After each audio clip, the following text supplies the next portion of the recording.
Welcome to Design Signatures, a podcast by Fedrigoni, Masters of Paper and Creativity since 1888. Design Signatures is a series of conversations all about design, creativity, special paper, and beyond. I'm Ambra Fridegotto, Head of Marketing at Fedrigoni UK. On each episode, I'm joined by our long-term collaborators, Johnny Sevdos and Danny McNeil, co-founders of design studio TM. In this series, we're joined by international designers who are shaping the world of publishing. We'll dive into their stories, how they got started, their thoughts on where the industry is now, and where they see it heading in the future. Today, we're speaking to Thomas Kronbichler, co-founder of Studio Moot, based in Bolzano, Italy. Hi, Thomas. Thanks so much for joining us. I think, first of all, we'd really like to talk about the fact that your practice has achieved really wide recognition since you founded nearly, is it 10 years ago? Yes. We celebrated 10 years now. And so how do you think you got to this point? Like what were those first projects that started it for you? And how did you meet your business partner as well? Well, it's so much luck, I think, that you have to have in creativity in general. So coming up with ideas is part of what basically you're basing your business on, right? On luck. That lucky 30 minutes in every project that you find the idea, but then also the luck to find the right people to work with. Mm-hmm. Of course, people to found your studio with, but also people to collaborate with, and then your clients, which make up a huge portion of what you do. And so I was really, really lucky 10 years ago to meet Martin. And we founded the studio because we had to found a studio.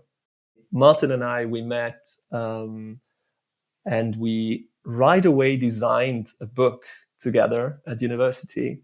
And Martin was coming back from Lisbon. I was coming back from Berlin. And we all made our little experiences in Europe. And we came back at the University of Bolzano, where we studied before that. But you also, just remind me, neither of you did graphic design, or what was the pathway? So we studied both product design and visual communication. And that is a very, very big, let's say, field. And so we actually designed some lamps and stools and stuff like that, and services, and we also had some social design studies in there. So it was really, really a big study program, not a big one, like an all-around design thing that we studied. And we came to graphic design because of Fons Hickman in Berlin. So we did an internship there. Not at the same time. I did it for a couple of years then. I became a collaborator there. And then Martin came when I left. And he did basically his training at Fons Hickman. And Hickman is a big mentor for us still. So he is really involved in everything that we do. From time to time, we hear how he is and, what his input is. That's great. Yeah, it's fantastic. And also, I have to say that now with our membership in Allianz Graphique Internationale, we just meet so many fantastic people who really, keep calling us and giving us advice. So are you both from Bolzano originally? I am from Bolzano, yeah. And Martin is from a city that is even smaller than Bolzano. And how would you say that that's affected the way that you approach design, your kind of design? So the two things about this. One is those are the languages, right? So we speak Italian and German here, and also a little bit of English, as you can hear. So all official publications or all museum catalogs, for example, are in at least two languages. And we don't make two different books. If we do books, we make one book that has 2 or 3 languages in one. And of course, that brings a complete different thought process to how you make a book. Because you have 3 times the text content, but you only have the images once. You cannot print the same image 3 times. That makes no sense. So the relationship with text and image is just it's another one. It's a different one. And does one language get priority in those kinds of documents? Or The thing is, it should never get any priority over the other language. So we have to make sure that it is a very democratic situation there. We get funded a lot, like from public institutions, like the work that we do, the books that we do, or the magazines, and they are really keen on not having one language being more important than the other one. does the need to get those languages in there ever compromise the design, or is it more a question of it actually gives something to the design? It kind of gives an element that you weren't expecting to have to work with. Well, the thing is that we always did this, so we don't have a comparison really. Like if we get a project that is in one language, it's just so much easier to do. Right. So I would just tell you this, like it's just so easy to design in one language because we're used to designing 2 or 3 languages. And so and it's always like that in design, the more obstacles you have, the more creative your approach has to be. So we really enjoy that, actually. And the other thing that I wanted to say, so one is language, one strange aspect of our being here in Bolzano. One is language, and the other one is that we're in a small city, and that we are. That's very strange in a way, but because we came back from Berlin and we just did not change our attitude. So we behaved like we're in a big city. Yeah. And we behaved like basically, we know what we do in a way, which we didn't, of course. When you start a studio, you don't know anything in the beginning.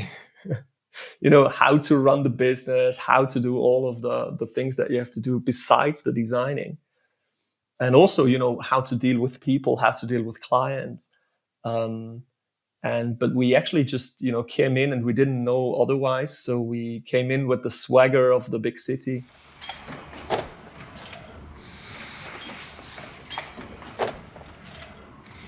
We have this one thing, we have this one rule that if we have a good idea, we want to do that.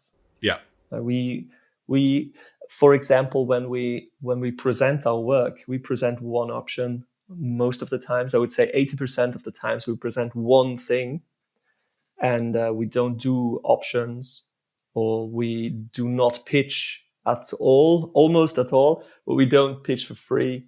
And we basically have we're very rigid that way. And also we have this work ethic that is basically we start in the morning at 9 and we go out at 6, and we don't work on a weekend. We don't work on public holidays, which there are a lot in Italy. And basically before a presentation, you just, you make an all-nighter or something. We never do that. I think you either need to have experienced that or experienced the opposite to know that that's what's good in a way. I think we've got really similar setup in terms of not trying not to work late and stuff like that, which is weirdly easier to achieve, despite having worked at a lot of places where it doesn't happen. And I never understand, looking back, why didn't that work? It's such an easy thing to achieve. You just have to manage it in some way. But Exactly. Like it's almost, I guess it's almost easier in the beginning to just work a lot. It seems to be easier because it's pleasing everyone, right? And you have a lot of time if you're young and you have a lot of energy. But you have to realize that this is a marathon. We're running now for 10 years, right? This is 10 years of Studio Mood. And otherwise, I think you would just burn out really fast. Absolutely. It's really important to just to be creative, but also to manage your creativity and your mental state in a way. What is that creative process like for you then? Like in terms of when do you know that a particular piece of work is ready to show to a client, or is just done and that's it? I don't imagine you're the kind of studio that's working with timesheets and spreadsheets that often. You don't strike me as that kind of practice. we started getting really good at understanding how much time we need for a certain project. And so basically we know we need that kind of time, we need that kind of budget in order to be, to stay a studio and not just, just work for the fun, just for the fun of it. So we got really good at that now. It's kind of strange if we start a project that is completely new, like if we're going into, I don't know, sound design or something like that. Sure. We have no idea. We have no idea about the timing of what that could be, and then it gets difficult. So I guess it's the second time that you then can do a great project. And I remember you saying that you have a sort of, I think you called it the madness when we spoke last time. Oh, yes. So yeah, in our process basically starts like this. Like there comes a new project comes in, we decide that we're going to do it. That is a decision that takes a couple of days, I guess, and back and forth between us and the client, because we really want to find out if this is a project that can be fun and good and a success for everyone. And once we said, this is good, the timing is good, the budget is good, and the topic and the people involved are great, we are actually in the good position at the moment that we can select the projects that we work on and say no to a lot of things that we get, that we get proposals in. Yeah. The madness is a folder on this Dropbox that our whole studio is based on. But in every project folder, there's a madness folder, and in this madness folder, you can do whatever you want. Is it actually called madness? Like we have is that folder? It's called madness. Yeah, it's called madness, or mad for short. So we have a very, very strict way to naming the files, because we're 6 people. A lot of collaboration going on, a lot of shared files.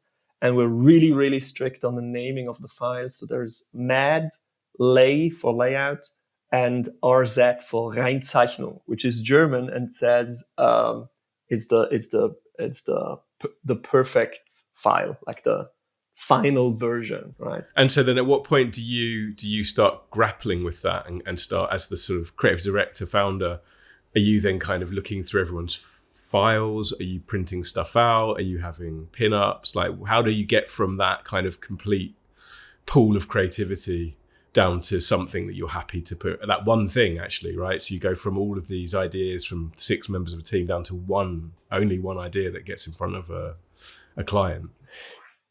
Yeah, I mean, I guess we're basically saying at the beginning of the project, everybody is sitting there and we're like, okay, so let's do 3 days of madness or like a week of madness, and let's meet on Tuesday and look at the madness. And then on Tuesday, you look at the madness. Looking at the madness, everybody is looking at each other's screens. We don't print out stuff at that point. And we're like, oh, this is interesting. Okay. And then at this point, normally, I understand who wants to actually, run with the project. Yeah.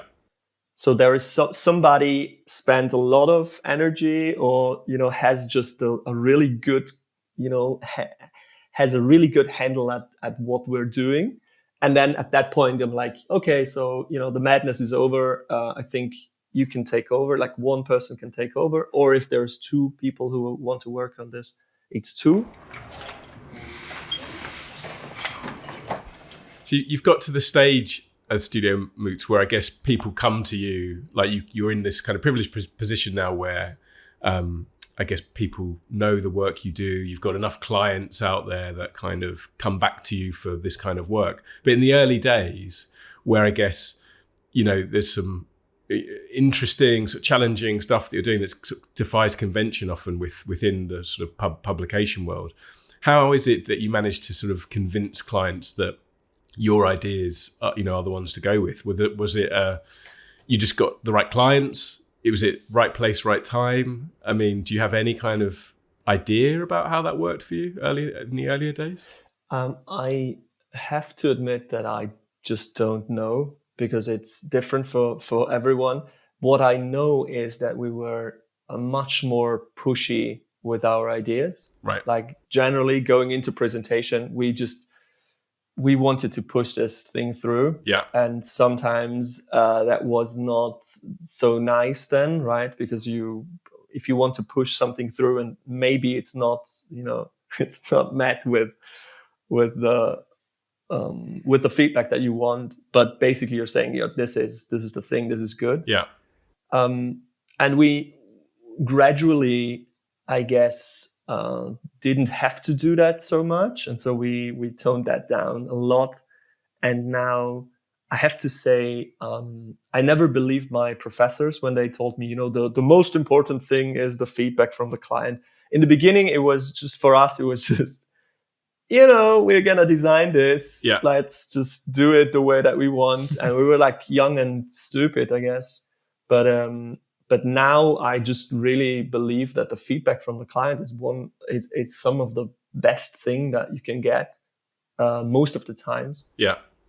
Some of it, I guess, on both edges of the feedback, you have to ignore, right? Like they're like, this is not the most. You have to find the most important piece of feedback and to get to a good answer.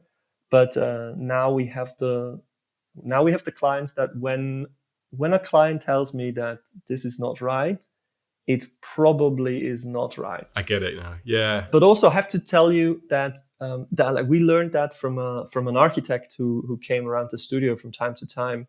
He was like a old school, a white beard architect, and he was really, really tough guy on his clients as well. Like he was like very persuasive. Right. But he said there in every project there is something that is important for the project. That is so important that when you change that, the project is lost.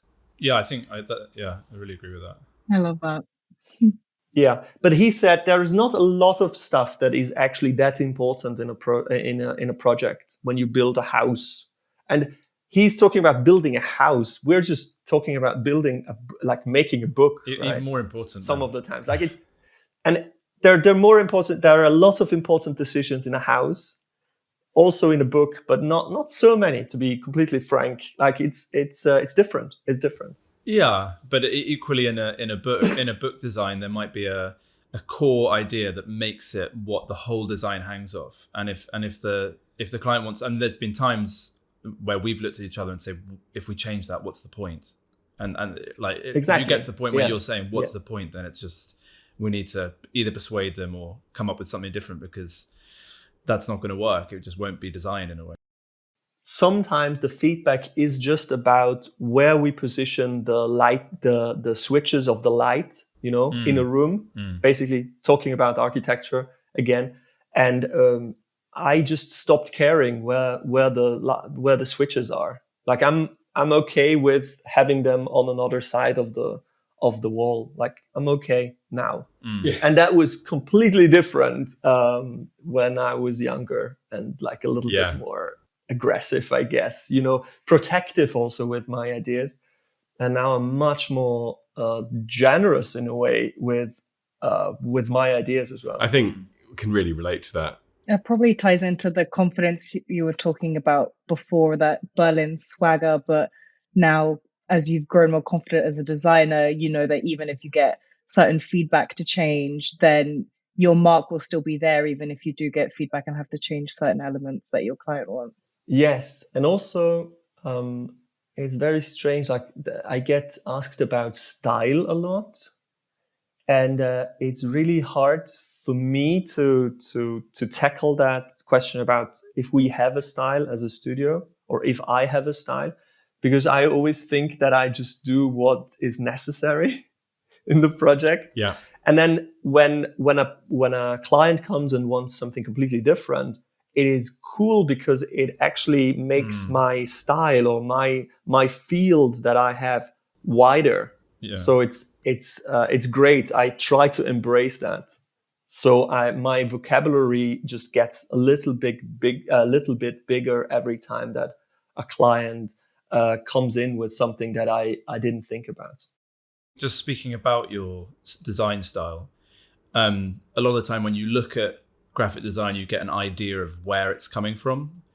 There's a bit of a locationlessness about your work. Like, it's hard to say exactly where you are.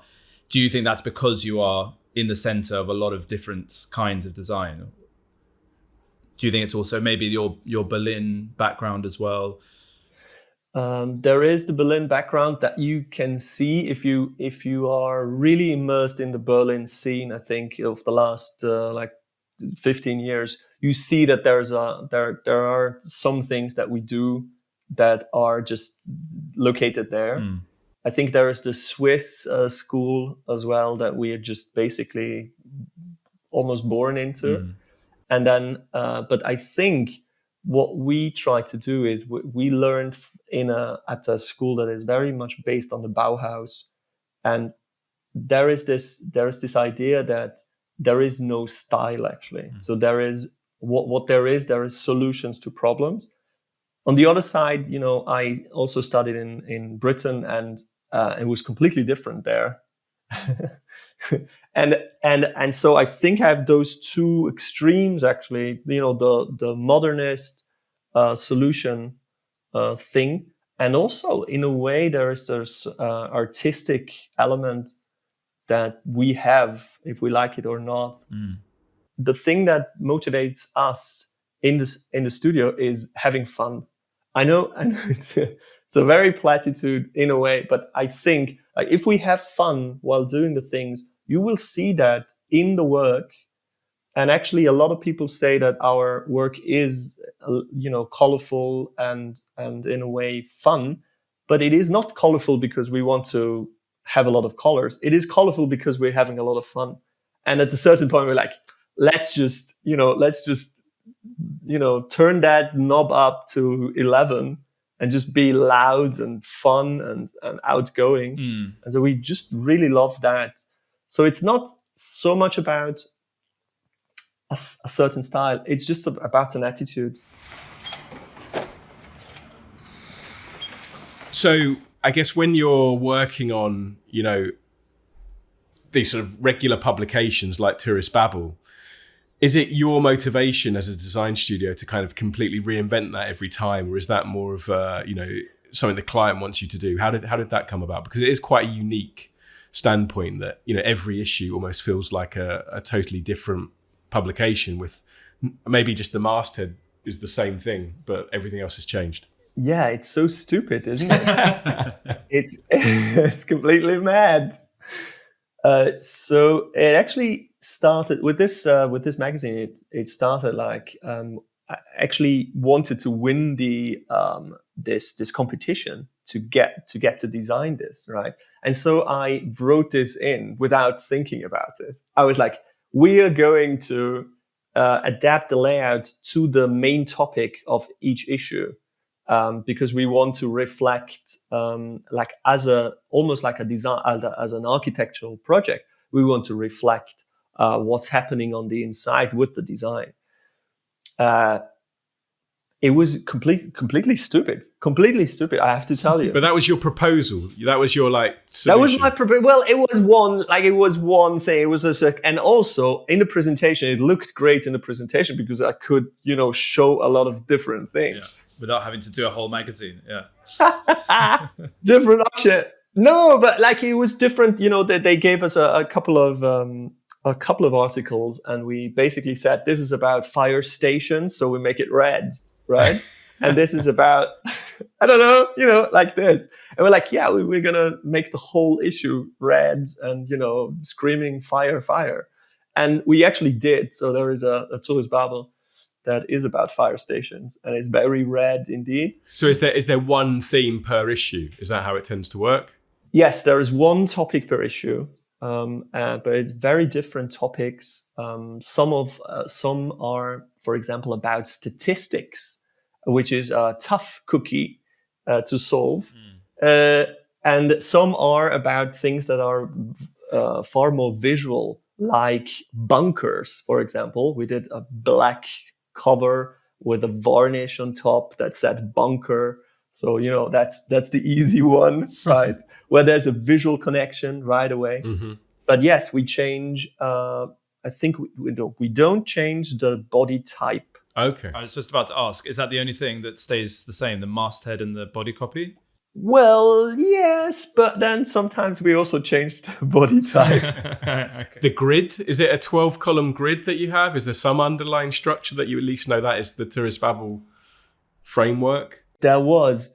Yeah. In the beginning, there was like the 12-column grid, and now there is not. Like, we actually really try to design something new. There are some things like we have to basically be sure to be able to put a certain amount of characters on one page, right? So that is a thing that we solve for.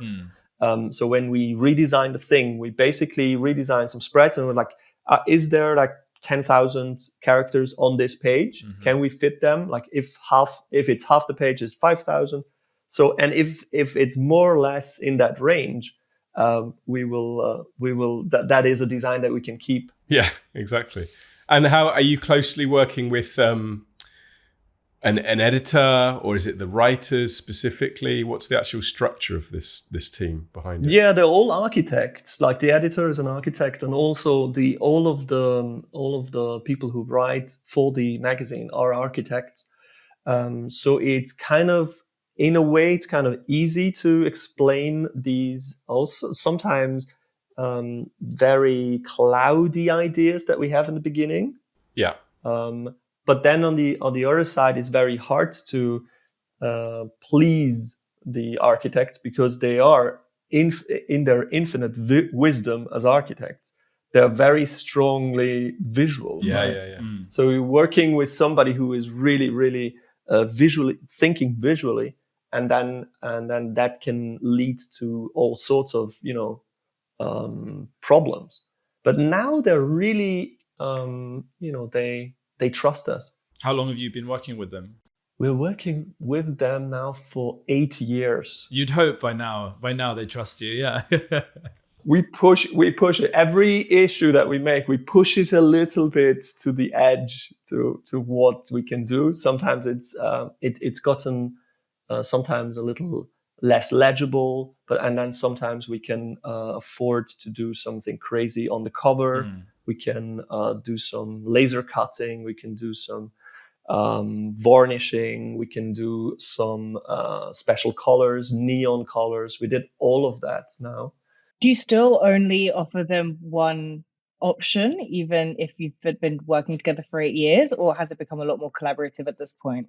It actually, we don't even give them an option, I think.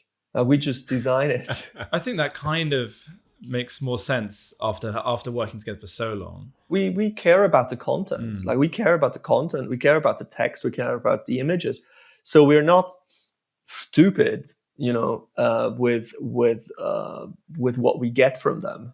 Do you tend to push them beyond, with each edition? Do you tend to push them beyond what you think they're comfortable with, to try and challenge things, or do you always try and get it exactly in? Yeah.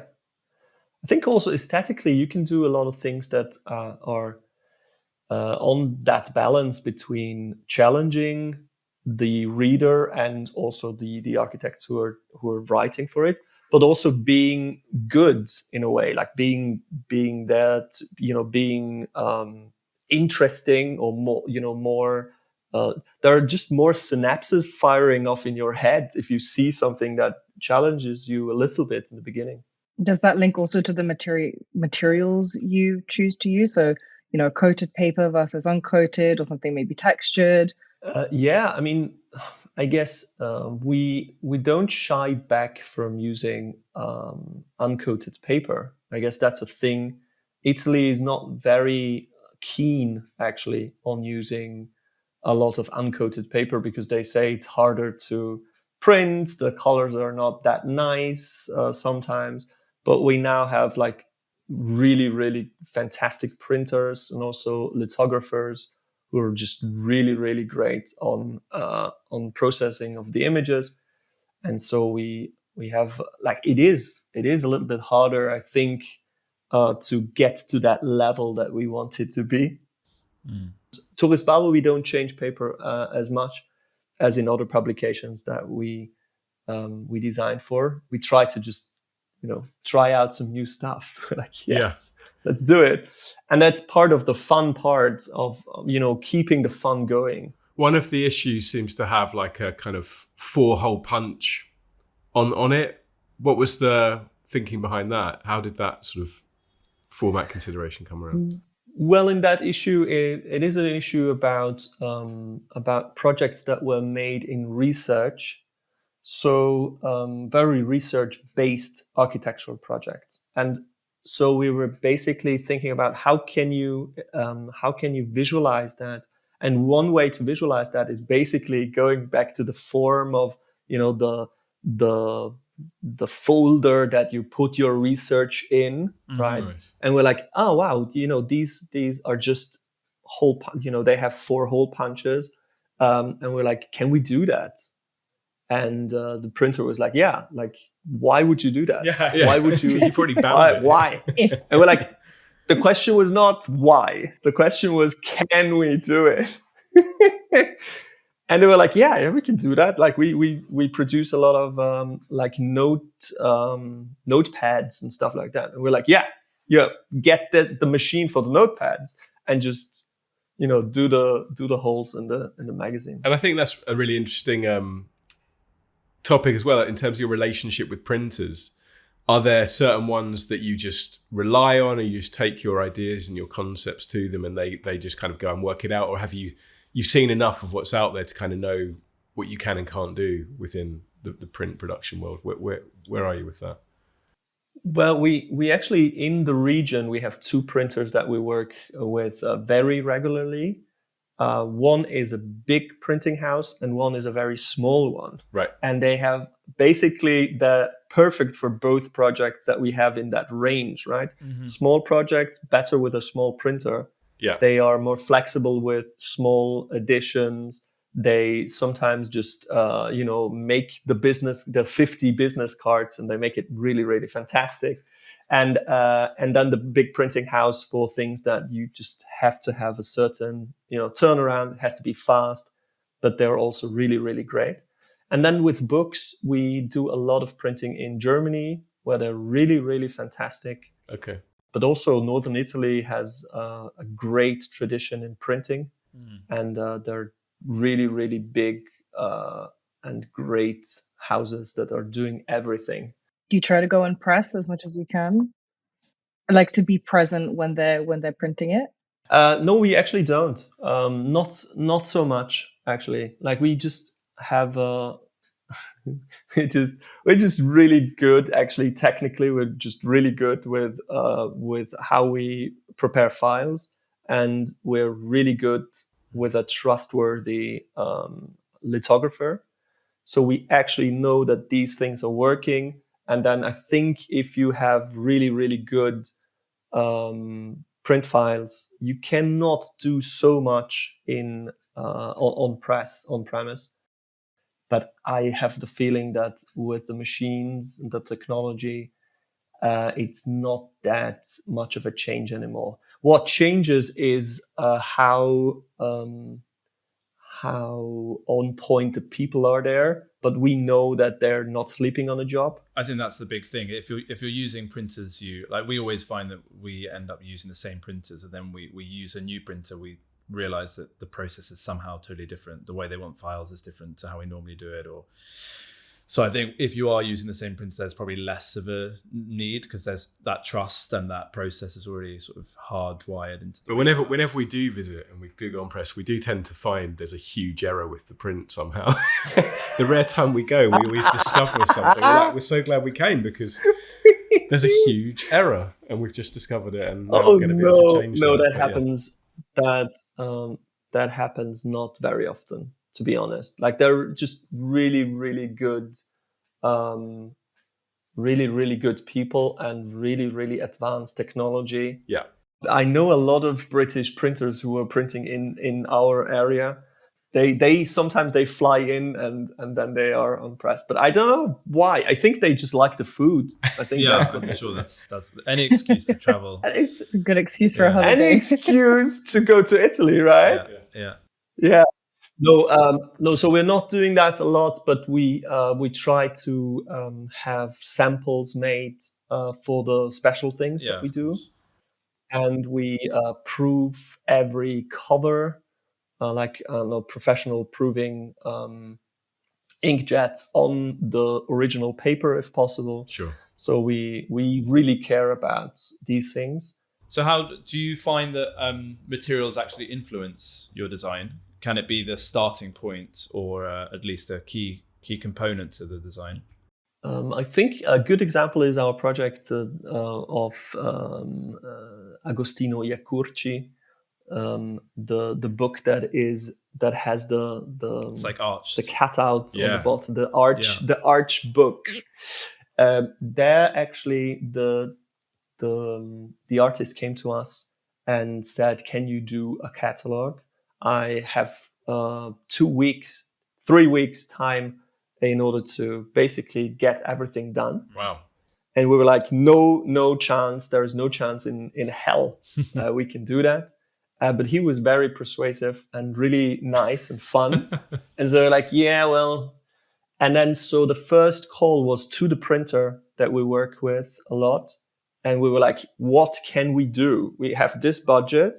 We want to do something crazy. Is there a possibility that we can do something interesting? And their first response was, we can do an arched cover for you, an arched format. No, the thing was that they said, oh yeah, well, maybe we can do this and that. And we're like, we need, we need great paper, we need great binding. And can we do the cutout arch? And they were like, no, you cannot. And so we said, but maybe we can. And they were like, yeah, well, maybe.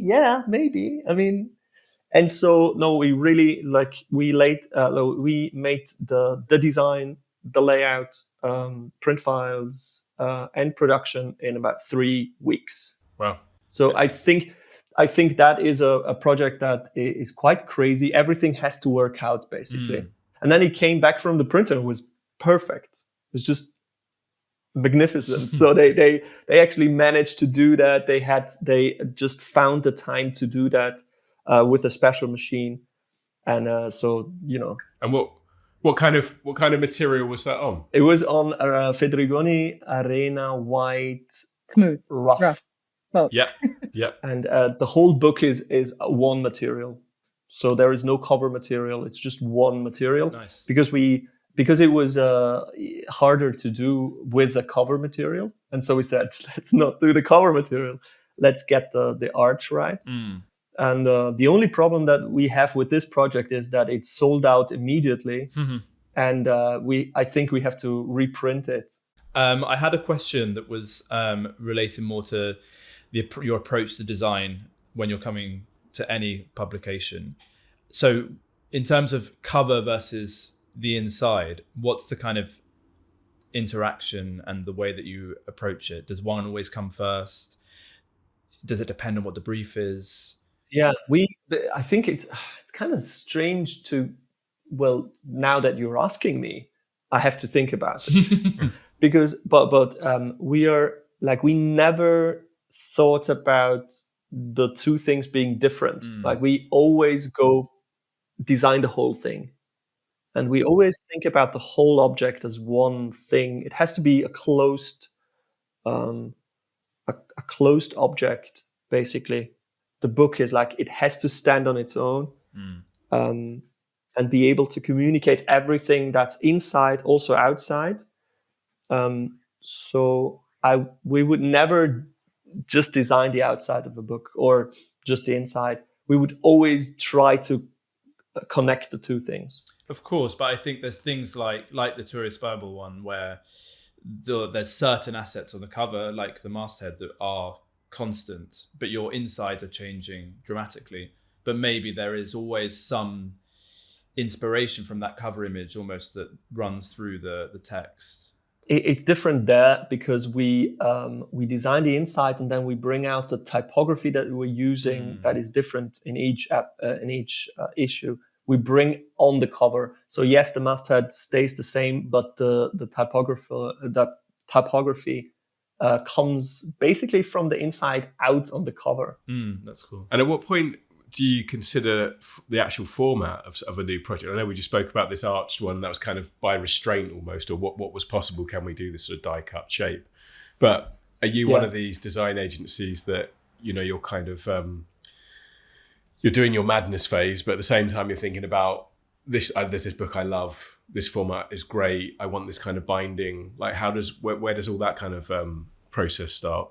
When you get book projects, a lot of the times there is something already decided. Sure. So how large is more or less what is the range of the book? That's in a lot of cases that's already decided, and it has to, or it is part of a series or something. So there are a lot of things that are already decided. The thing with the format is just, if you talk to a printer before you start designing, they will tell you the formats that they like on their machine with that sort of paper. And a lot of times you just follow their lead, and it's like, okay, well, it makes sense to have this format because then we don't lose a lot of paper. Or, it's also like a sustainability question most of the time. And also a money question. Can we do a lot of pages? Then the thing can get thick, or can we make it small and thick and something like that? I guess it's the finishing and the materials and all those bits that can elevate or change one book for another in that sense. Yes, but then we're really all about the idea. So we actually start the madness, and we don't have one technology or one technique in mind. We just try to, if the cover, for example, for the bunker Tourist Babel is black because it's pitch black in a bunker, it is just completely black. And then like, how can I do this? Is there, can I do it on black paper stock? Oh, no, I cannot do that because on the back of the magazine, there is an advertisement. So I have to print that in 4 colors. So I have to do it on regular paper, right? And then the next question is, can I have black printed 2 times? So it gets even darker. So we do that perhaps. And then can we do a foil on top of it? So basically what you see, if you look at it, it's completely pitch black. But if you have some light, you see the type shining through. And so they were like, oh yeah, this is interesting. This is just the feeling that you have in a bunker because it's pitch black. And if you have a little bit of light, you start realizing that it's not just black. It is a room. There's something. And how are you, sort of change of pace slightly, but how are you changing or developing your work around sort of new technology that digital technology is giving us? Like, have you started playing with Mid-Journey and AI tools to help your madness phase or to deliver any final design files even? Like, where are you with that? We are just always open to experiment with everything.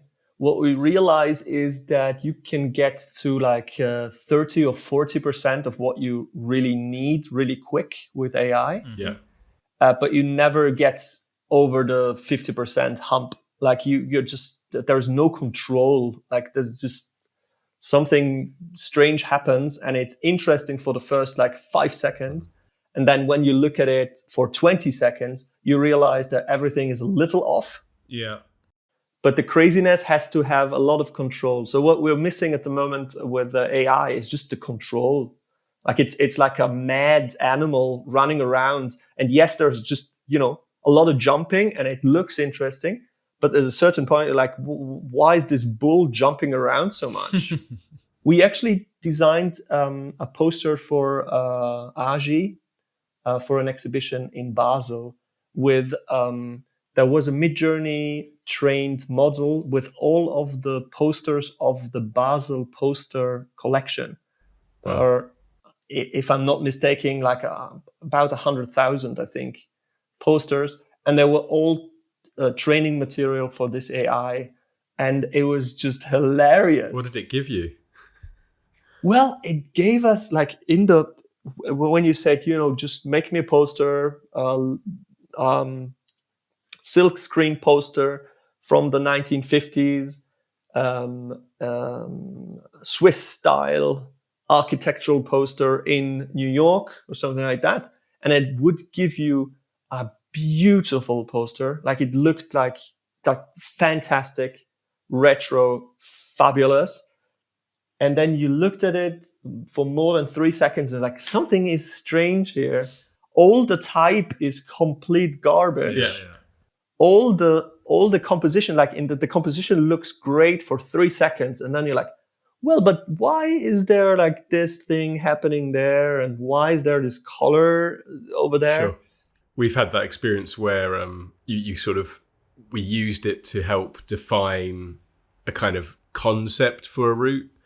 And then we ended up putting that that very image that came out of Midjourney in front of the client, and that was the one they picked. But it had all of these defects and problems, and it was just kind of not the perfect image, but somehow it captured the client's attention. So then we worked with a renderer to try and reproduce this image, and struggled for ages to kind of get back to that kind of sweet spot that was indefinable about why it had worked. So yeah, it's kind of it is this strange thing about actually a lot of what we do in design is we are trying to not only have an idea but also to control the idea, to get it on a format, like to have it to bring it on a surface. Yeah, like it's not it's not the cloudy stuff in the air is one thing, but like to have to actually decide this is the color, this is the shape, this is the photo, this is the typeface, this is what's on the cover. That's the difficult stuff in design. Yeah. And in a way, this AI thing just does a lot more dust and stuff in the air and doesn't really land the plane. No. As of now, when this comes out, like in 2 weeks, this will be all bullshit. Like everything, like there was like, yeah, well, now InDesign is doing everything perfectly. Thank you so much for your time. It's been really great hearing your insight into this conversation. Thank you. Hey, thanks so much for having me. Thanks for listening to Design Signatures. Since this is Fedrigoni's podcast with a beautiful printed companion publication called Best of Publishing. It's made up of 3 parts: Read Me, which showcases the work of the talented guests on this podcast; Choose Me, a fan swatch sorted by how the paper is used rather than the product type; and Footnotes, a practical guide to the art of publishing. We hope this toolkit and podcast inspire you. Want to learn more? Just reach out. Design Signatures is brought to you by Fedrigoni in collaboration with TM. We'll be sharing more stories about design, creativity, special paper and beyond. Follow us on Instagram and visit the Fedrigoni Special Papers website for updates. Thanks for listening and catch you in the next episode.